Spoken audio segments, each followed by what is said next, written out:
Hello all, welcome back to our channel. Summer special fruit కస్టర్డ్ని పర్ఫెక్ట్గా ఎలా చేయాలో చూద్దాం. మనకి ఈ సమ్మర్ స్పెషల్లో కూల్గా ఏదైనా తినాలనిపించినా, అప్పటికప్పుడు గెస్ట్లు ఎవరైనా వచ్చినా ఇలా చేసి పెట్టండి. చాలా టేస్టీగా ఉంటుంది. ఎన్ని తింటున్నామో కూడా లెక్క ఉండదు, అంత బాగుంటుంది. డెఫినెట్గా మీరు కూడా ట్రై చేయండి. కన్సిస్టెన్సీ పలుచగా కాకుండా అలాగే థిక్గా కాకుండా వీడియో క్లిప్లో చూపిస్తున్నట్టు పర్ఫెక్ట్గా ఎలా చేయాలో చూద్దాం. ఫస్ట్ ప్యాన్ని ఒకసారి క్లీన్ చేసుకోండి. ఇలా చెమ్మగా ఉన్నప్పుడే పాలను వేసుకోవాలి. అలా అయితే ప్యాన్ ఓవర్ హీట్ అవ్వకుండా అడుగు పట్టకుండా ఉంటుంది. ఇప్పుడు 1 లీటర్ వరకు పాలని వేసేసుకోవాలి. మీ క్వాంటిటీకి తగ్గట్టుగా పాలు తీసుకోండి. ఇప్పుడు మీడియం ఫ్లేమ్లోనే పెట్టుకొని పాలని బాగా మరిగించుకోవాలి. కాస్త చిక్కగా అయ్యేంత వరకు మరిగించుకోండి. ఒక 2-3 పొంగులు వస్తే సరిపోతుంది. మధ్య మధ్యలో ప్యాన్ అడగంటకుండా కలుపుతూ ఉండాలి పాలని. వీడియో క్లిప్లో చూపిస్తున్నట్టు హై ఫ్లేమ్లో పాలను మరిగించకండి, మీడియం ఫ్లేమ్లోనే మరిగించుకోవాలి. ఒక 2-3 టైమ్స్ బాగా పొంగితే సరిపోతుంది. నెక్స్ట్ మీకు కావాల్సినంత స్వీట్నెస్కి తగ్గట్టు పంచదారని వేసుకోవాలి. ఈ ఫ్రూట్ కస్టర్డ్కి షుగర్ బాగా ఎక్కువగా ఉన్నా కూడా అంత బాగోదండి. మైల్డ్గా ఉంటేనే ఈ స్వీట్ చాలా టేస్టీగా ఉంటుంది.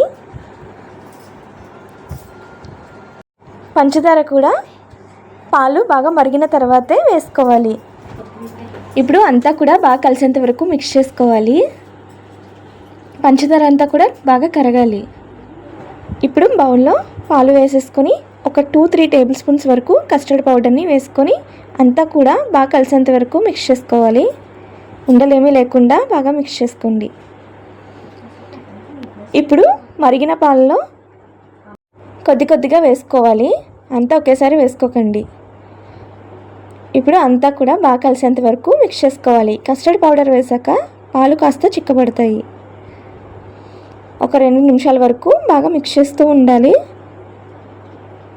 పాలు చిక్కపడే వరకు కూడా కంటిన్యూస్గా కలుపుకోండి, లేదంటే ఉండలుండలుగా అయిపోతుంది.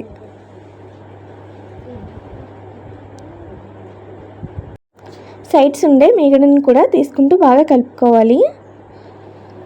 ఒక 2 నిమిషాలకే పాలు చిక్కపడతాయి. నెక్స్ట్ స్టవ్ ఆఫ్ చేసేసుకోండి. స్టవ్ ఆఫ్ చేసేసుకున్న తర్వాత పాలని కంప్లీట్గా చల్లారిపోనివ్వాలి. అస్సలు వేడిగా ఉండకూడదు. కంప్లీట్గా చల్లారిపోతే క్రీమీ స్ట్రక్చర్ వస్తుంది. నెక్స్ట్ మనకి ఇప్పుడు కావాల్సిన ఫ్రూట్స్ అన్నీ కూడా వేసేసుకోవాలి. ఇక్కడ మేమైతే ప్రొమోగ్రానేట్ వేసేసాము. తర్వాత గ్రేప్స్ చిన్న చిన్నగా కట్ చేసుకొని వేసుకోండి. అలాగే చిన్న చిన్నగా కట్ చేసుకున్న యాపిల్ ముక్కలు కూడా వేసుకోవాలి. ఇంకా ఇందులో అరటిపండు కూడా వేసుకోవచ్చు. ఇలా మీకు ఏవైతే ఇంట్లో ఉన్నాయో అవన్నీ కూడా వేసుకోండి. నచ్చితే డ్రై ఫ్రూట్స్ కూడా వేసుకోవచ్చు. బాదం, పిస్తా, జీడిపప్పు పలుకులు, అలాగే కిస్మిస్ కూడా వేసుకోండి. మీకు నచ్చిన డ్రై ఫ్రూట్స్ కూడా వేసుకోండి.